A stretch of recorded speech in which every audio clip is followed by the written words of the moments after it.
Bom dia, sexto ano. Tudo bem com vocês? Espero que esteja tudo ótimo.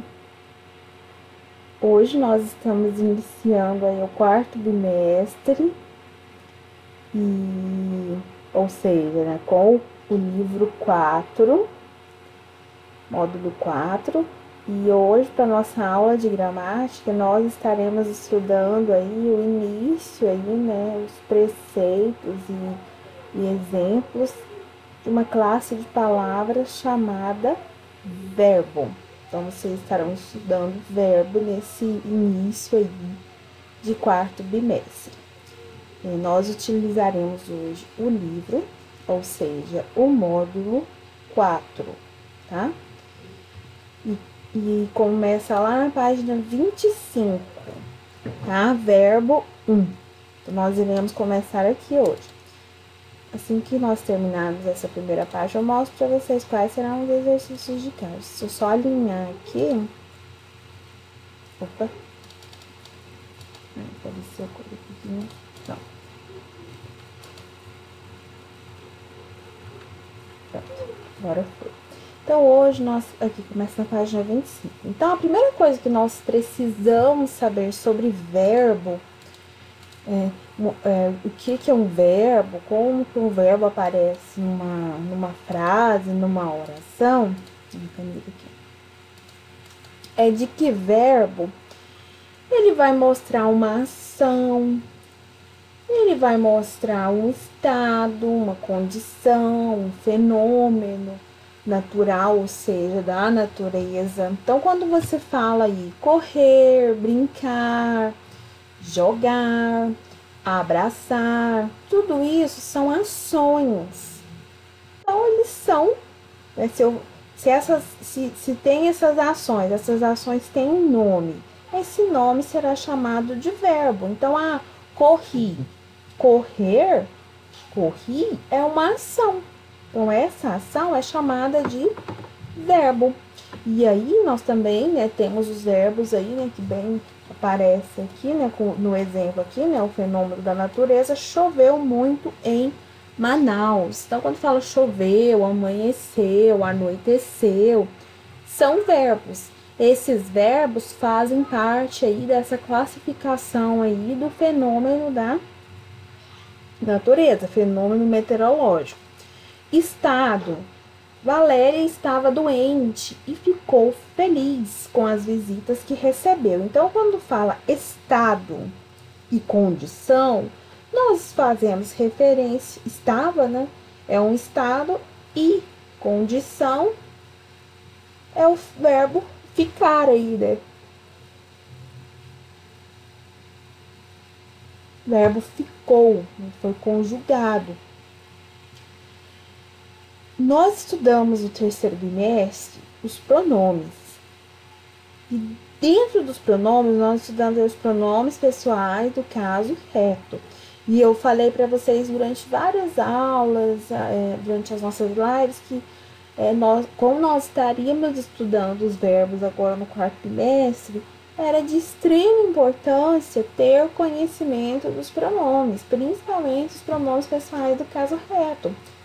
Você tem eles como alicerce, como base para estar fazendo aí as conjugações. Seguindo aqui, vamos ir para as conjugações.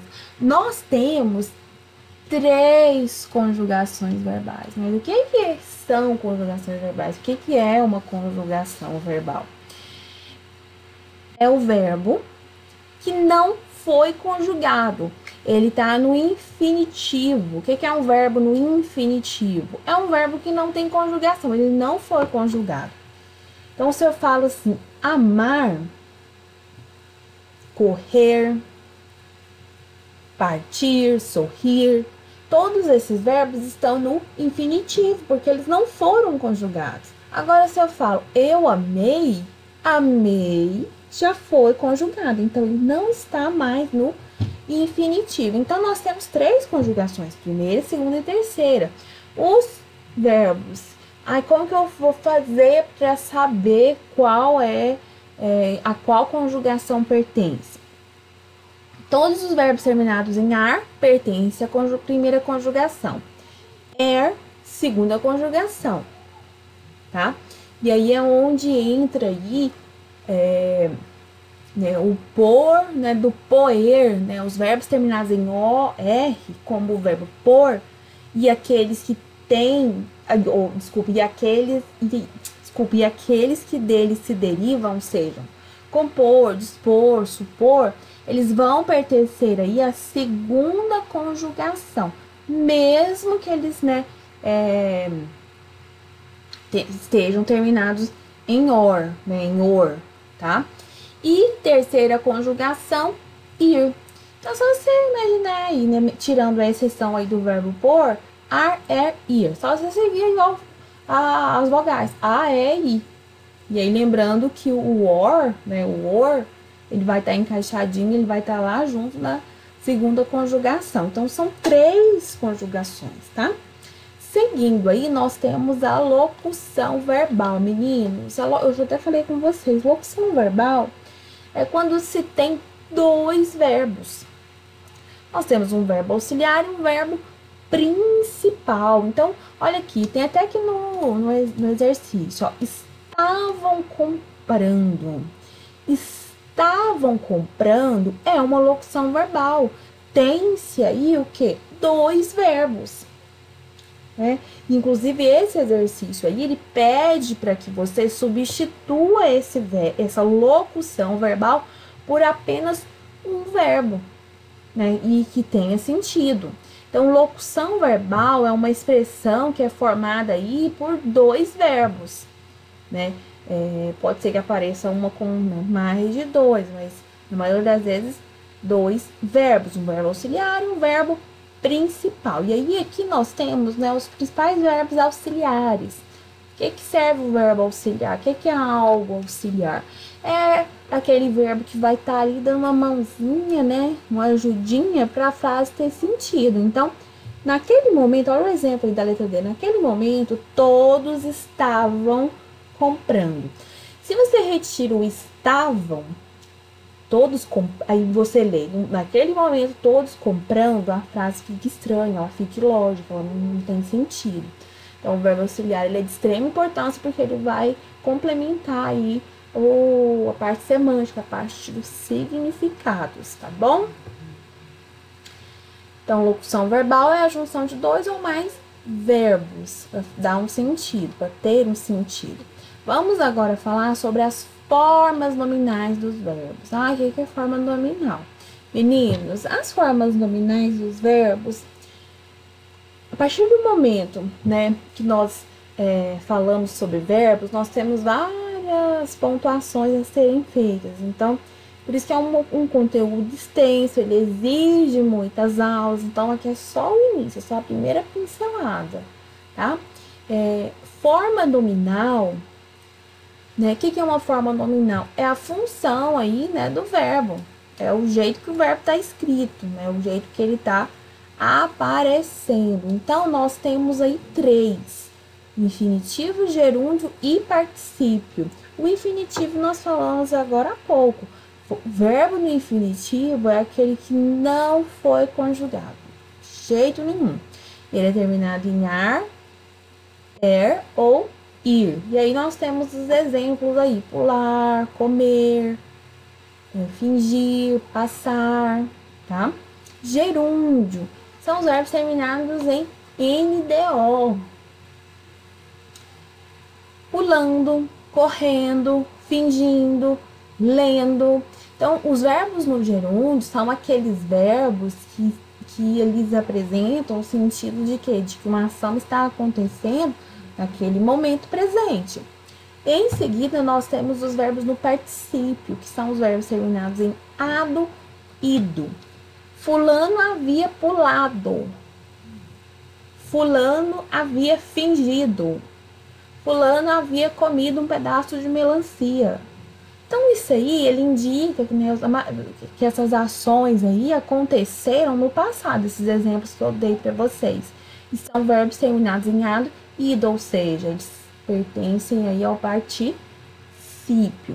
As formas verbais, meninos, eles não vão, né, eles não têm identificação de número, pessoa, tempo e modo. Como que você vai descobrir isso? Quando você fizer uma frase. Então, quando eu disse para vocês, fulano havia pulado, o havia, né, o verbo haver, ele está no passado. Então, eu sei que essa ação aconteceu no passado. Então, nós temos infinitivo, gerúndio e particípio. Seguindo aí, nós temos a flexão verbal. O que é flexão verbal? É onde entra o que eu falei para vocês sobre, né, ter ficado claro os verbos, os pronomes pessoais do caso reto. Nós temos 3 pessoas aí do discurso: primeira, segunda e terceira. Nós temos tanto no singular quanto no plural. Então, essa parte aqui nós já vimos aí em pronomes várias e várias vezes, né? Os pronomes pessoais aí do caso reto. Então, a primeira pessoa, né, é aquele que fala. Então, eu estava estudando. Então, eu, primeira pessoa do discurso. Aquele com quem se fala. Então, se eu falo, tu não vai estudar hoje? Tu não vais à escola hoje? Eu estou falando com alguém. E a terceira pessoa é aquele ou aquilo, né, de quem ou que se fala. No caso aí, ele e ela. Ele não foi à escola hoje. Eu falei de alguém. Então, vamos aí memorizar, né? Vamos aí, né, colocar isso aí dentro aí da nossa conceituação aí. Então, a primeira pessoa, sou eu falando. A segunda é alguém que eu estou falando, com alguém que eu esteja falando. E a terceira pessoa é de quem eu estou falando. Então, aquele, ou aquilo, ou quem, tá? Então, são as 3 pessoas aí do discurso. E aí, aqui, né, nós temos aqui os verbos combinar e faltar. Em todas as pessoas do discurso. Então, nós temos aí o combinar e o faltar. Notem que, quando conjugados, as terminações deles terminam. Por quê? Porque aqui combinar e faltar está no infinitivo. Então, quando você conjuga ele vai mudar. Ele vai mudar de acordo com a pessoa do discurso, que pode ser primeira, segunda ou terceira. Tanto do singular quanto do plural. Agora vamos falar aqui sobre flexão e modo. O que é flexão e modo dentro dos verbos?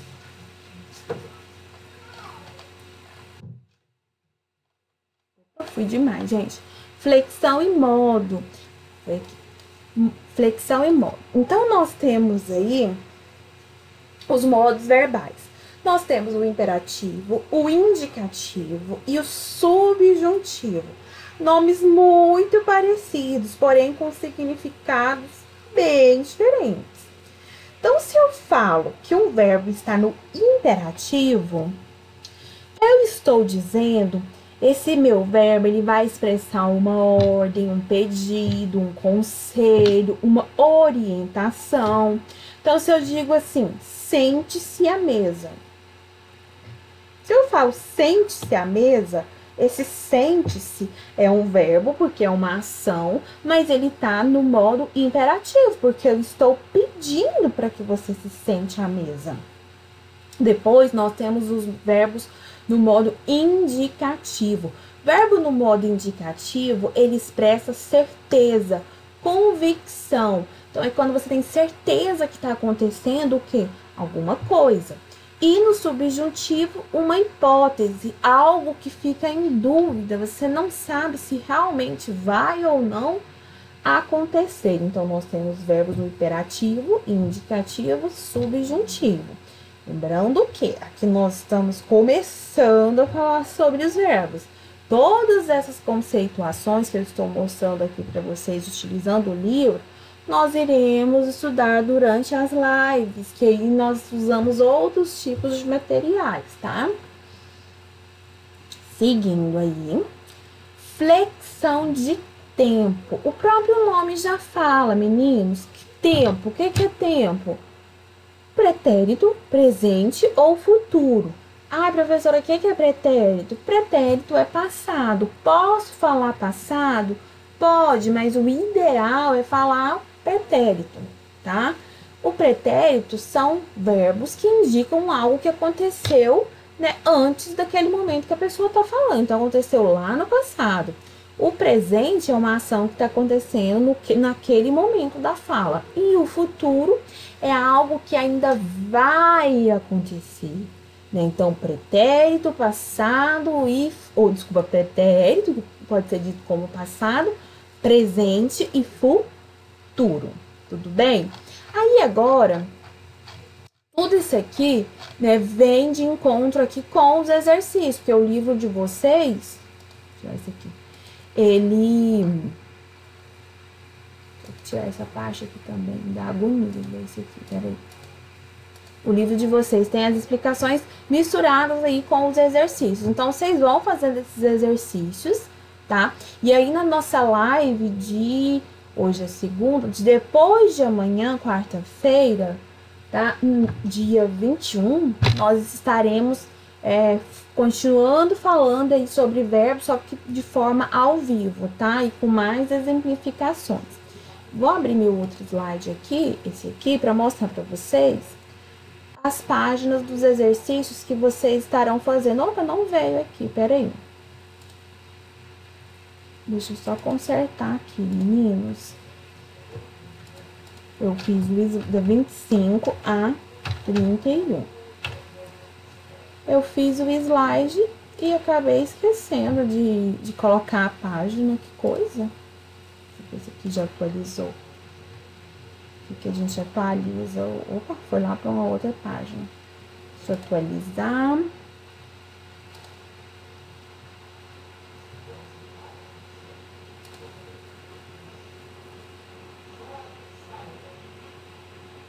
Pronto.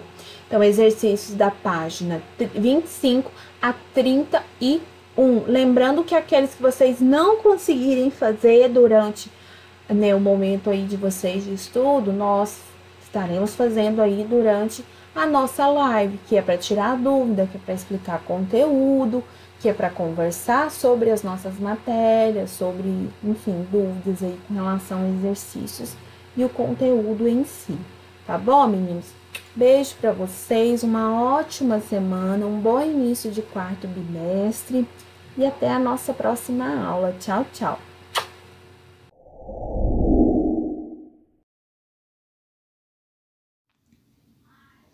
Bom dia! Tudo bem, meninos? Vamos então fazer agora uma revisãozinha sobre os números racionais e finalizar este capítulo com o estudo da divisão de números racionais. Primeiro, o que são números racionais? Número racional é todo número que pode ser representado por meio de uma razão ou fração entre dois números inteiros. Então, eu posso, por exemplo, ter 2 décimos, que escreve 2 no numerador e 10 no denominador. Isso é em forma de fração. Veja que essa representação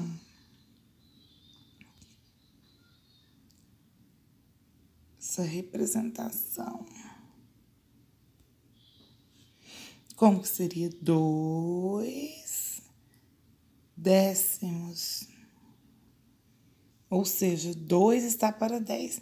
É como se estivesse falando assim, que dentro de uma turma de 10 alunos no total, 2 são meninos.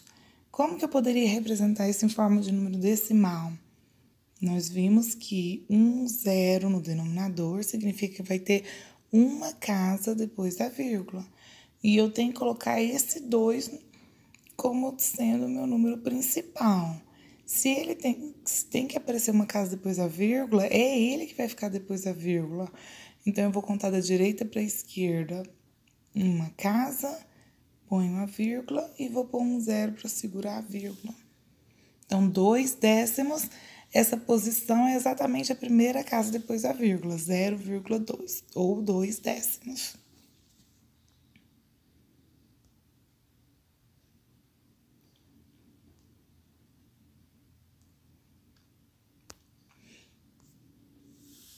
Exemplos de números racionais. 35 dividido por 3. É uma forma de reescrever em forma de fração, seria 35 no numerador e 3 no denominador. A forma decimal, 8 dividido por 100. Nós vimos agora que 2 dividido por 10 era 0,2, porque tinha um zero no 10 lá no denominador. Neste caso aqui, é 8 dividido por 100. São 2 zeros no denominador. Então, eu preciso ter 2 casas decimais. 8 centésimos. Você escreve o número 8. Como é que seria? Põe o 8 e conta da direita para a esquerda 2 casas. Então, o 8 é uma casa, aí coloca um zero para ser a segunda casa e põe a vírgula. Para não ficar essa vírgula começando sozinha, a gente põe um número para segurar a vírgula, que não representa nada, que é o zero. Existe outra forma de representar também, como essa aqui, ó, 5 nonos. É uma dízima periódica. Então, eu posso representar todos os números em forma de fração.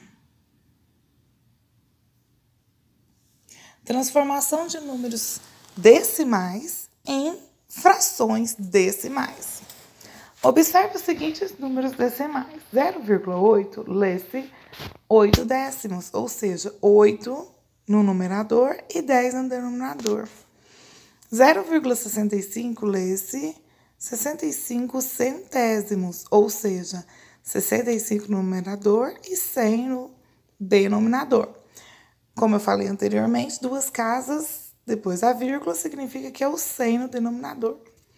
5,36, eu vou pegar esse número todo, 536, ele vai ser o meu numerador. E no denominador vai ser o número de...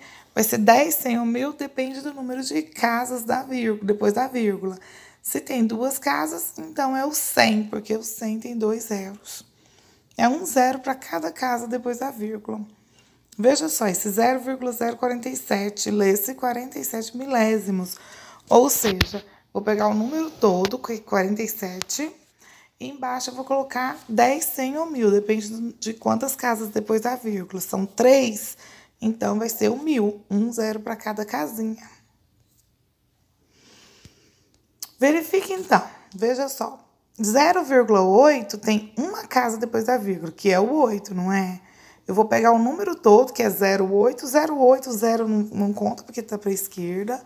Vou colocar o 8 como numerador e no denominador eu vou olhar, tem uma casa decimal, então vai ser 10.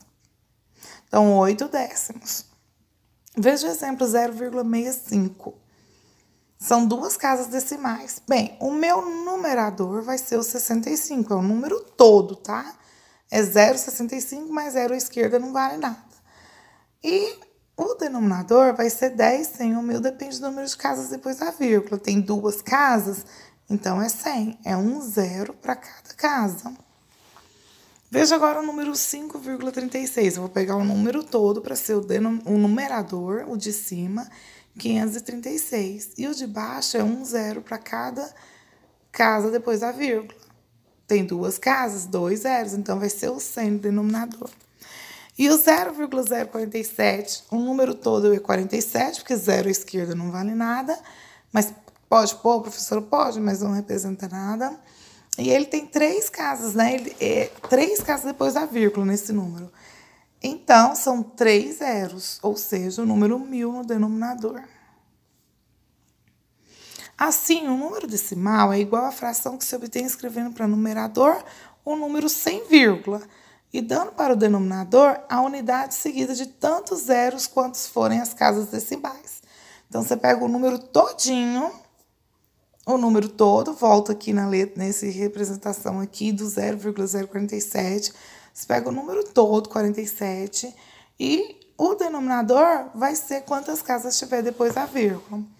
Reforçando, olha esse 5,36, eu peguei o número todo, ignorando a vírgula, 536, e no denominador vou colocar o número de zeros referente ao número de casas depois da vírgula. duas casas, então vai ser o 100. Transformação de fração decimal em um número decimal. Agora eu vou fazer o contrário, vou sair da fração para fazer virar número decimal. Observe as igualdades entre frações decimais e números decimais a seguir.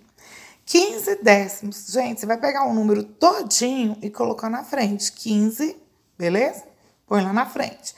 Aí você vai olhar quantos zeros tem no denominador. Um zero, então vai ter uma casa decimal. Aí você vem aqui e conta da direita para a esquerda uma e põe a vírgula. Então fica 1,5, ou seja, 1 inteiro e 5 décimos. Veja o exercício 31 centésimos, são 2 zeros, ou seja, duas casas depois da vírgula. O número todo é 31, então você vai lá simplesmente e coloca o 31. Aí você conta da direita para a esquerda. Uma casa é 1, duas casas é o 3. Então, põe a vírgula logo depois do 3. Como a vírgula não pode ficar sozinha, alguém tem que segurar a vírgula, põe o 0 na frente. Veja agora esse exercício aqui embaixo, 7 milésimos. Você vai pegar o número todo, escrever na frente. O número todo, gente, é o que está em cima. O numerador, ele é simplesmente 7. Você vai lá e põe 7. Aí você vai ver quantos zeros tem no denominador. Tem 3. Então, você vai contar da direita para a esquerda 3 casas e pôr a vírgula. O 7 é a primeira casa. Depois vem outro número antes do 7, porque eu preciso de outro número. São 3 casas que eu tenho que andar, então eu vou pôr 0. Então, já foram 2. Aí, a vírgula para aqui? Não, porque ele tem que andar 3. Então, eu ponho 3. E aí, sim, eu ponho a vírgula. Só que o número não pode começar com vírgula, ele tem que começar com o número segurando a vírgula. Então, é 0 inteiros, 7 milésimos.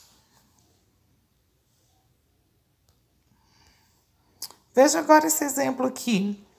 5.825 sobre 10.000. Como que eu faço? Eu pego o número todo, 5.825, ponho lá na frente. Aí lá eu contei que tem 4 zeros, então eu vou da direita para a esquerda, contar 4 casinhas e pôr a vírgula. Então, o 5 é a primeira casa, o 2 é a segunda, o 8 é o terceiro, o 5 é a quarta casa, põe a vírgula. E põe um 0 antes para estar segurando a vírgula.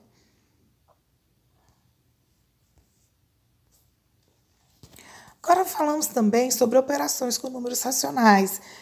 Caiu lá na diagnose, vocês tiveram um ótimo desempenho, mas vamos fazer essa revisãozinha. Adição e subtração. Para simplificar a escrita, transformamos adição e subtração em somas algébricas. Eliminamos os parênteses e escrevemos os números um ao lado do outro, da mesma forma como fazemos com os números inteiros.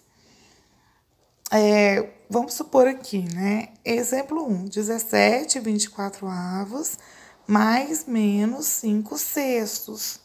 Ignora essa parte do mais, gente, tá? Porque isso aqui é o conteúdo do 7º ano. Tô usando esses slides aqui. E toda vez que eu tenho uma soma assim, né? Eu tô somando uma dívida, subtração é uma dívida. Se eu tô somando uma dívida, então ela vai prevalecer, né? Porque se eu tô somando dívida, ou seja, a dívida vai aumentar.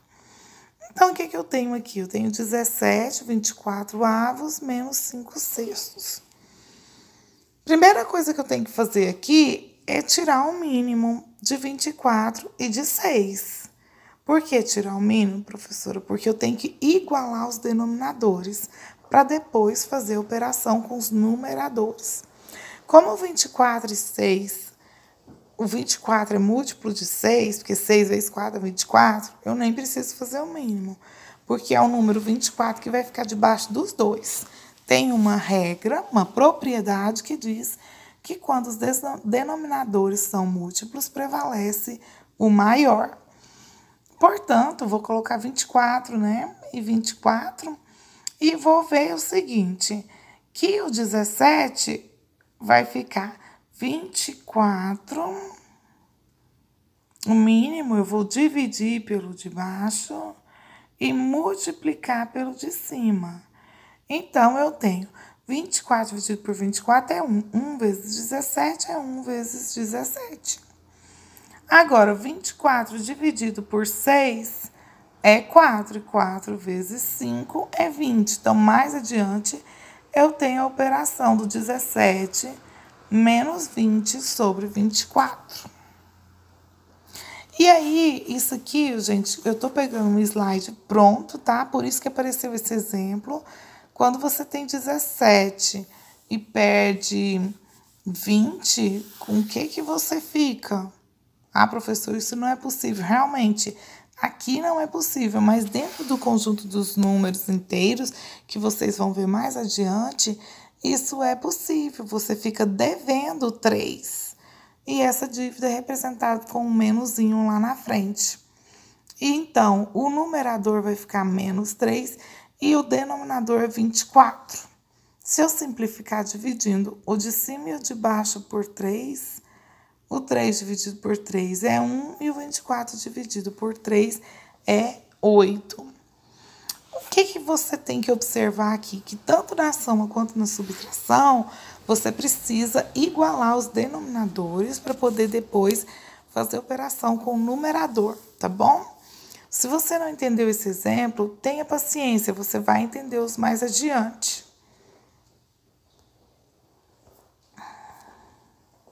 Olha só, aqui eu tenho, calcule o valor da expressão. 0,3 menos 4 quintos mais 1 meio menos 1 inteiro e 8 décimos. Então, a primeira coisa que esse exercício quer falar é que você tem que pegar os números decimais e transformar em frações para você fazer a operação.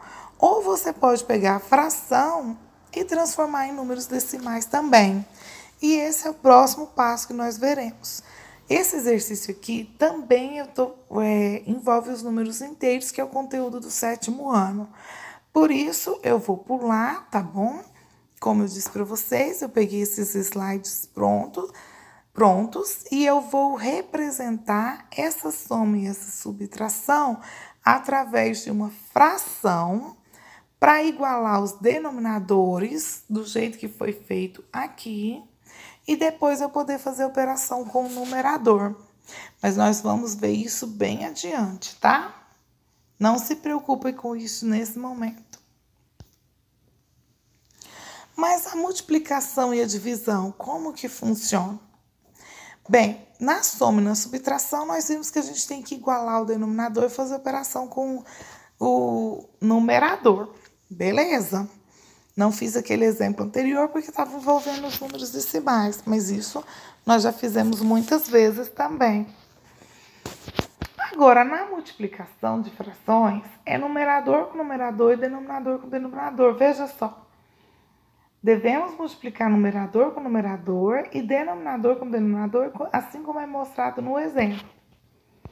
Olha, 8 terços vezes 4 terços. Vai multiplicar 8 vezes 4 e o denominador, 3 vezes 3. Então, a resposta é 8 vezes 4 é 32 e 3 vezes 3 é 9. Então, a resposta é 32 nonos. Tudo bem? E isso você vai fazer sempre, sempre, sempre. Você resolve multiplicação de fração, multiplicando de cima com de cima e de baixo com de baixo. Agora, como que funciona a divisão? Bem, eu não tenho um conceito para divisão, mas eu sei que divisão é o contrário da multiplicação. É o inverso. Então, eu vou multiplicar pelo inverso da multiplicação. Então, olha só. 8 terços dividido por 4 terços, eu vou conservar a primeira e multiplicar. Ó, a primeira tá igualzinho aqui, ó. 8 terços. E multiplicar pelo inverso da segunda. Ao invés de ser 4 terços, eu vou ter 3 quartos. Ok, feito isso, eu posso multiplicar normalmente. Como que é essa multiplicação? Essa multiplicação é o de cima com o de cima, o de baixo com o de baixo. Então, fica 8 vezes 3, 24. 3 vezes 4, 12. E 24 dividido por 12, vamos finalizar, é 2. Então, dividir não é difícil. Você sabe multiplicar, então você sabe conservar a primeira e multiplicar pelo inverso da segunda. Agora vamos ver a divisão com os números racionais. Bem, quando ele apresenta forma de fração, eu faço a conserva primeiro e multiplico pelo inverso da segunda. Mas como ele me apresenta com números de vírgula, números decimais, a recomendação aqui deste material é você fazer com que ele vire fração para depois resolver. Então, 1,4, você pega o número todo, 14, dividido por quantas casas tem depois da vírgula? Não é uma? Então, é dividido por 10. Beleza? Então, numerador 14, denominador 10. E 5 centésimos, como que eu represento? Pego o número todo, 5. 5 é o numerador. E o denominador vai ser quantos zeros tem depois da vírgula? Quantas casas depois da vírgula? Casas, tá, gente? É quantas casas. Eu falei zero, mas falei errado. Quantas casas tem depois da vírgula? 2. Então, você vai lá e põe 100, porque são 2 zeros no denominador. Ótimo, como é que eu divido fração? Conservo a primeira, 14 décimos, e multiplico pela inversa da segunda. Ao invés de ter 5 centésimos, eu vou ter 100 sobre 5. Agora eu faço normalmente. 14 vezes 100 é 1.400 e 10 vezes 5 é 50. Acontece que existe uma forma mais rápida para você fazer. Você pode simplesmente simplificar. Veja só. Um zero do numerador lá do 100 pode cortar com o zero do denominador lá do 10. Beleza? Então, ficou 14 vezes 10 sobre 1 vezes 5. Acontece que 10 e 5 divide um pelo outro. 10 ao dividir por 5 vai dar 2, beleza? E 5 ao dividir por 5 vai dar 1. Logo, a minha resposta é 14 vezes 2, 28. Porque no denominador sobrou foi 1 e 1. E 1 vezes 1 é 1. Ou seja, é o elemento neutro da minha multiplicação. Agora, professora, eu não poderia estar multiplicando? Poderia, mas a gente pode simplificar. Então, para que a gente vai complicar? 1.400 dividido por 50. De todo jeito, você ia vir aqui, ó, cortar 0 com 0 e dividir 140 por 5, que dava 28. Aí você ia ter que parar, fazer conta. Não é muito melhor você sair simplificando? Então, simplifica. De todo jeito, a resposta ia ser 28.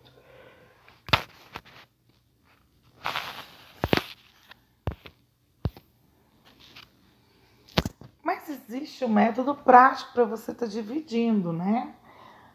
Ao invés de você estar formando frações para dividir, você pode ir pelo método da chave. Mas você precisa prestar atenção nesses passos aqui. Primeiro, igualamos o número de casas decimais com o acréscimo de zeros. Então, se a primeira parte aqui tem uma casa depois da vírgula, aqui tem 2 casas depois da vírgula, então você vai ter que colocar 2 casas depois da vírgula aqui na primeira parte. Vai, ao invés de ser 1,4, vai virar 1,40. E aí sim você vai dividir normalmente. Então, segundo passo, suprimimos as vírgulas. Terceiro passo, efetuamos a divisão. Então, primeiro passo é você vir aqui e olhar que eles têm 1,4 e do outro 0,05. Ou seja, primeiro membro aqui eu só tenho uma casa depois da vírgula, no segundo 2. Para igualar essa quantidade de casas depois da vírgula, eu acrescento um zero no que tiver faltando. Acrescento esse zero vermelho aí, ó. Então, ficou 1,40 dividido por 0,05. Aí, você pode cortar a vírgula, suprimir a vírgula, ou seja, ignore a vírgula e faça a divisão normalmente. 140 dividido por 5. Você precisa do 140? Não, olha só o 14. Qual o número que multiplica por 5 que chega perto do 14?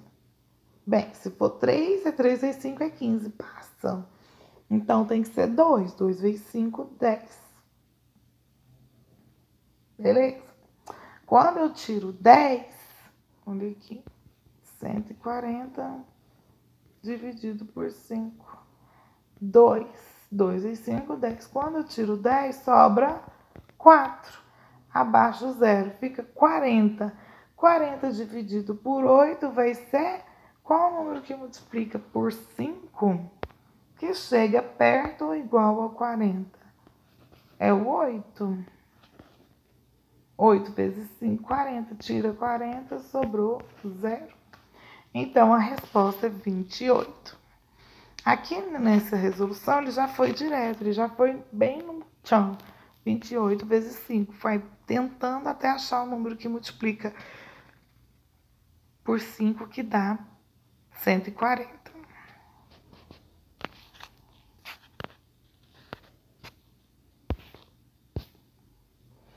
Outro exemplo, para dividirmos 17,4 por 3, por exemplo, poderemos igualar as casas depois da vírgula e tiramos a vírgula.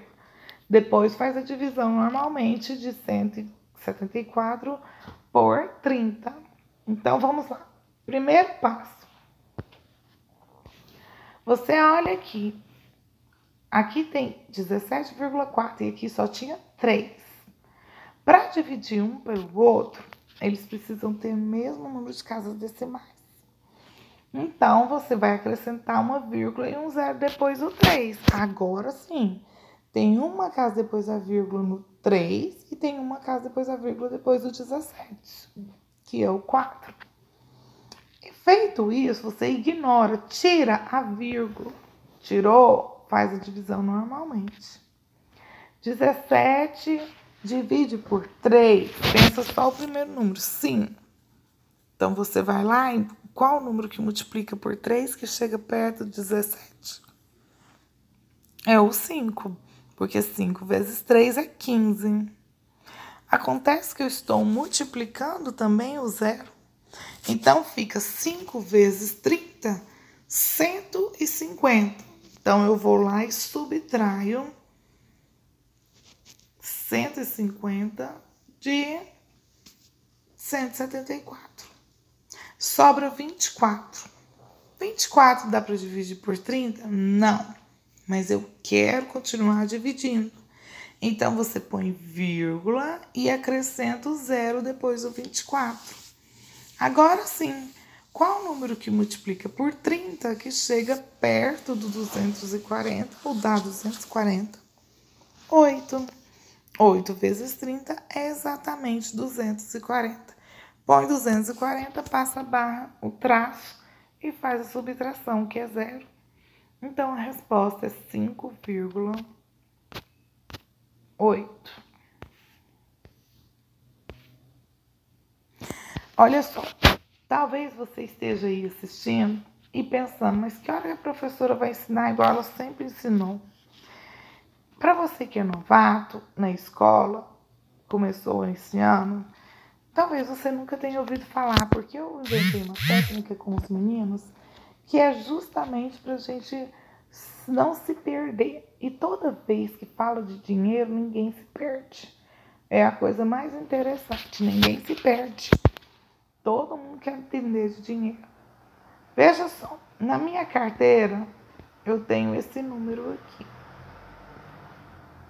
para dividir para esse 3 aqui. Imagine que essa é a minha carteira, eu tenho um número, eu tenho uma nota, né? Eu tenho 1, eu tenho 7, eu tenho 4, eu tenho para dividir para 3. Então, eu vou tentar dividir.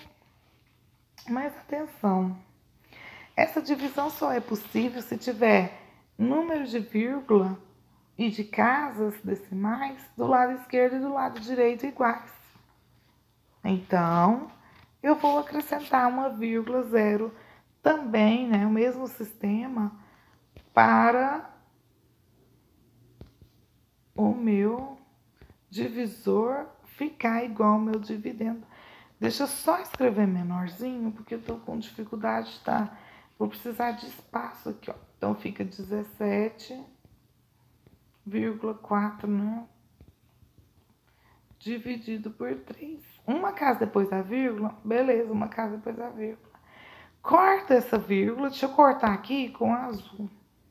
Cortei, tá? Ficou 174,30. Na minha carteira tem 174, eu vou comprar um presente de 30 reais. Só que eu quero gastar meu dinheiro todinho, nem que seja para comprar mais de uma unidade. Quantas coisas de 30 eu posso estar comprando? Vamos ver? Você vai tentando.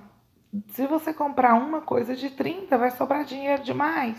Se for duas coisas de 30, vai dar 30 mais 30, 60. Se for três coisas de 30, vai ser 30 vezes 3, ou 30, 30, 30, 90. Ainda vai sobrar dinheiro. Você observa, então, que quando você compra 5 coisas, é o número mais próximo para estar gastando esse dinheiro todo. Porque 5 vezes 30 é 150. 30 mais 30 mais 30 mais 30 mais 30, 150. 5 vezes 30. Então, tira os 150. Sobra troco? Sobra. Sobra 24.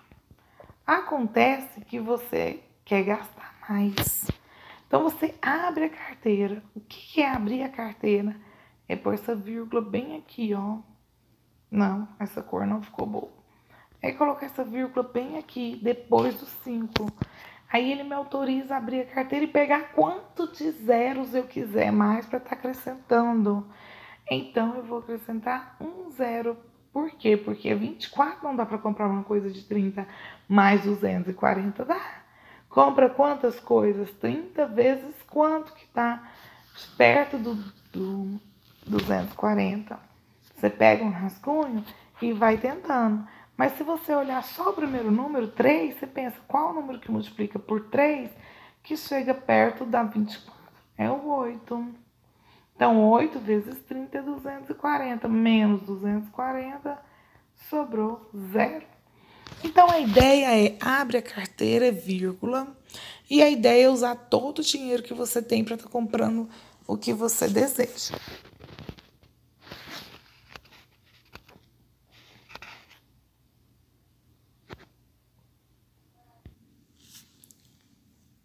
Pessoal, é isso. A ideia da divisão é essa, de você continuar a divisão abrindo a carteira, ou seja, acrescentando vírgula. O importante é que você tem que colocar o número de casas decimais lá no início, tem que ser igual. Depois você ignora a vírgula, tira ela e faz a divisão normal. Põe a vírgula na continha, lá no quociente. Você vai colocar a vírgula quando você quiser acrescentar zeros na sua continha para continuar, tá bom? Eu tô aqui nessa foto, né? Foi o meu final de semana, lá no Lago das Brisas, que fica em Buriti Alegre. É um lago bem extenso. Depois eu posso até mostrar para vocês o vídeo de eu andando de boia no lago, muito interessante. E eu deixei essa foto aqui para a gente matar um pouco a saudade, recebo o meu abraço e também para vocês lembrarem de fazer os exercícios. Eu vou escrever aqui, os exercícios são página, homework, homework. Vocês vão fazer páginas 102 e 103. Beleza? São exercícios de divisão. Se tiver dúvida, pode me chamar. Bye, bye.